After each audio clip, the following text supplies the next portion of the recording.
How you feel about geared powerlifting? So, no, I love this question because I lift geared.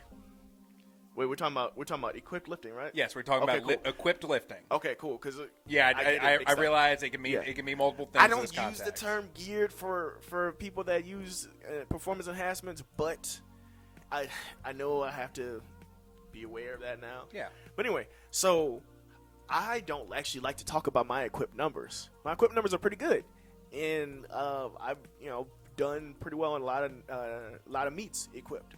However,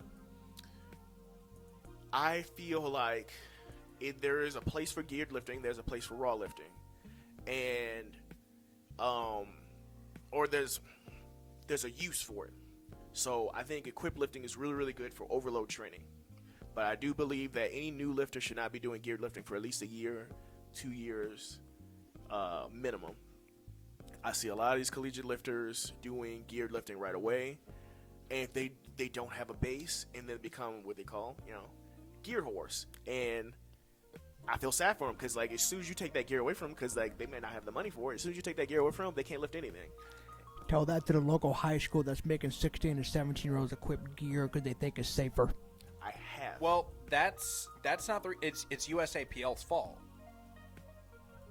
USAPL, Explain. so it lobbies in order to keep the geared divisions alive. Mm-hmm. It lobbies to keep gear in high schools. No. Here's why.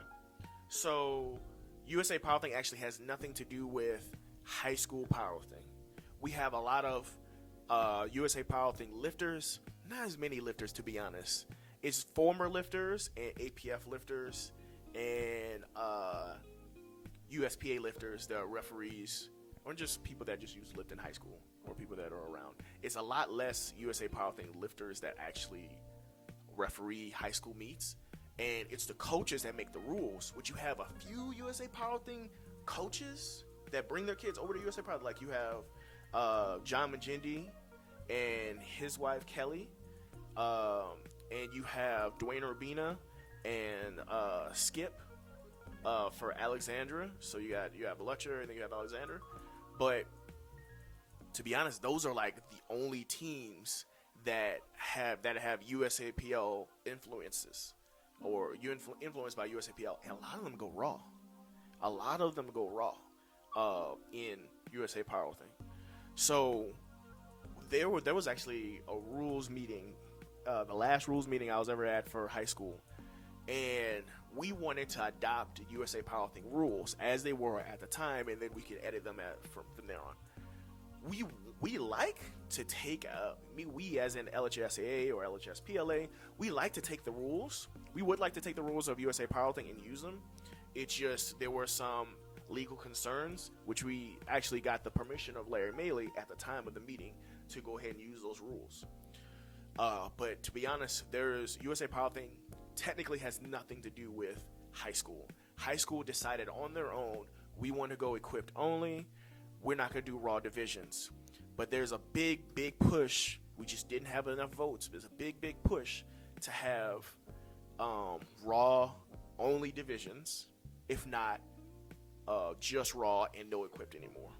Because then the big thing was, the big pushback was, if we did raw only and no equipped, then you would have to then take out all the equipment that has been bought by these big teams like I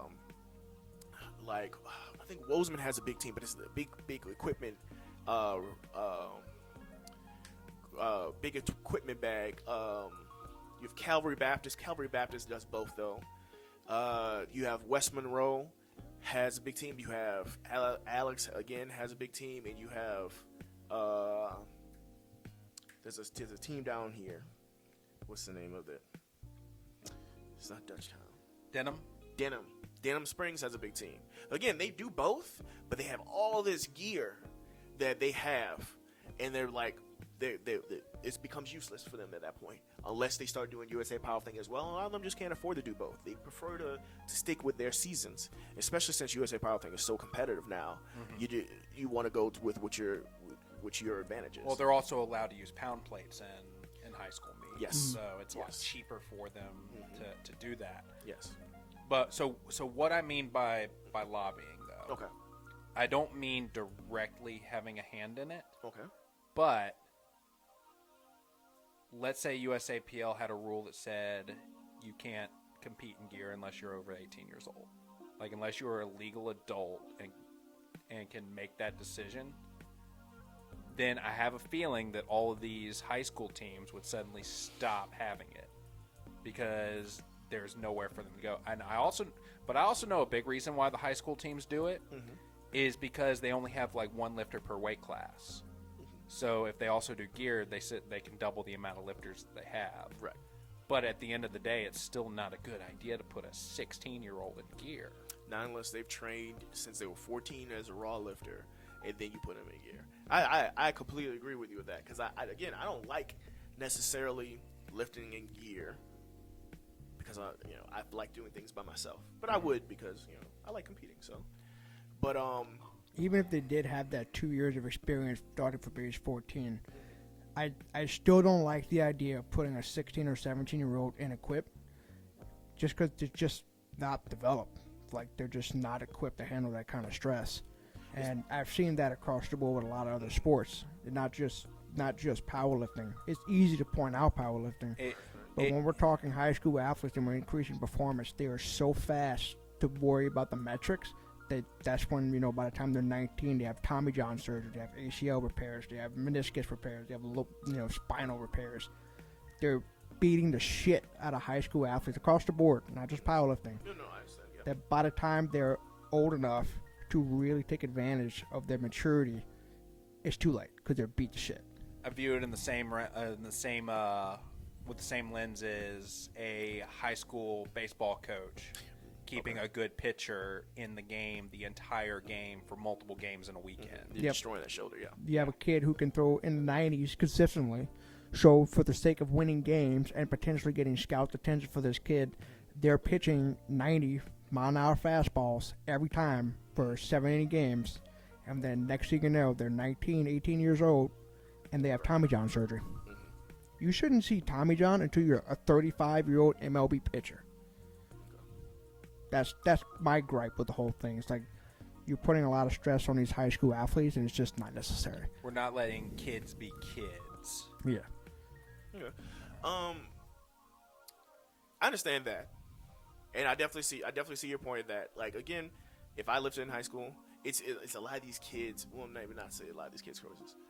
I have seen a lot of coaches like basically force their kids to do that, and I don't like that. If the kid doesn't want to do it, it should be to the kids. It should be kids' choice. Sometimes it's the kid and their parent. Their parents like, I really want them to win. I want to get whatever the gear they can. That does happen. And the kid is like, I want everything, and I'm like, I wouldn't fight that child on it. However, I'd have them do USA Powerlifting, and then either make all lifting. Or you know what? Varsity and junior varsity. You have varsity they can do equipped, and they have junior varsity that can only do raw. I like that idea because I don't want to take the choice away from the child. No, I like that. Yeah. And I feel like there's a way to teach them how to do equipped powerlifting with. I mean, it's going to take a strength coach, a powerlifting coach that doesn't have a big ego to see how far he can push these guys. Yes. But I'm sure there's a way to teach them how to use the equipment without blowing things out. Yes. And that's also another big problem is we don't have enough good strength coaches and powerlifting coaches in these schools. We have the biggest social studies teacher with a budget. Yeah, the problem is, we've kind of hashed this out before, but your good strength coaches are going to go to these private schools and universities that can pay a shit ton of money.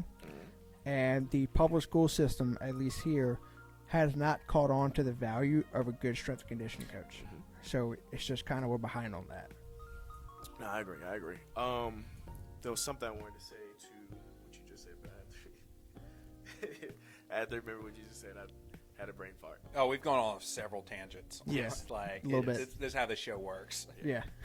What do I want to say? Oh, yes. So there's different levels of equipment as well. Right. So that helps. So I don't know if you ever seen like some of these early or really small, really thin what do they call them? The bench shirts. The Twinks. bench shirts. Single ply or No, they're all single ply. None of them, they can't go over single ply. They're all single ply. Now, Texas is a different story. I think their squat suits and deadlift suits can be double ply, and they also don't have to go to depth as we do for USA Powerlifting in high school or HSA. But there are these different suits. Like you have like the Inzer Champion, which is like a all-round squat and deadlift suit. It's nowhere near as abrasive. It's a much smaller. It looks like a singlet. It's just tighter. It doesn't give as much. And there's like Fury bench shirts, and there's these low-level suits that people can use or students can use, and a good coach would have that in the repertoire. Usually they're a good coach or an old coach, and hopefully it's a good old coach. But you're not going to see it too much with the newer coaches because either the students bought it themselves or they had a really good budget and they want to get the best equipment right away. You don't want to give a student right away, let's say a super katana. I can still barely use a super katana, and I've been lifting for 10 years. I refuse to use a super katana as in most cases unless I'm like desperate and the suit actually fits right away. But it's been very, very difficult for me to use it. And like I said, I'm 30 at this point, and I can't use it very well. I can use a katana. My favorite, I think the best shirt, or I had the best time, it was like a Rage X. And I can lift the same amount of Rage X as I do in a katana. But I somehow never able to get my hands on a Rage X. And so I just never had a chance to like compete with a Rage X like consistently. That would be nice. But there's suits that people can use. So like I wouldn't take, to sum it all up for myself, I wouldn't take out equip lifting altogether, because again there's advantages to that. There's overload training. There's step-by-step suits that you can use that before you can get to like the really hardcore suits. And I think the junior varsity varsity suits would be a good idea. And even then, if you do varsity, I think you need to have been in junior varsity for 2 years. If you just jumped in and you're a junior, you shouldn't use a suit.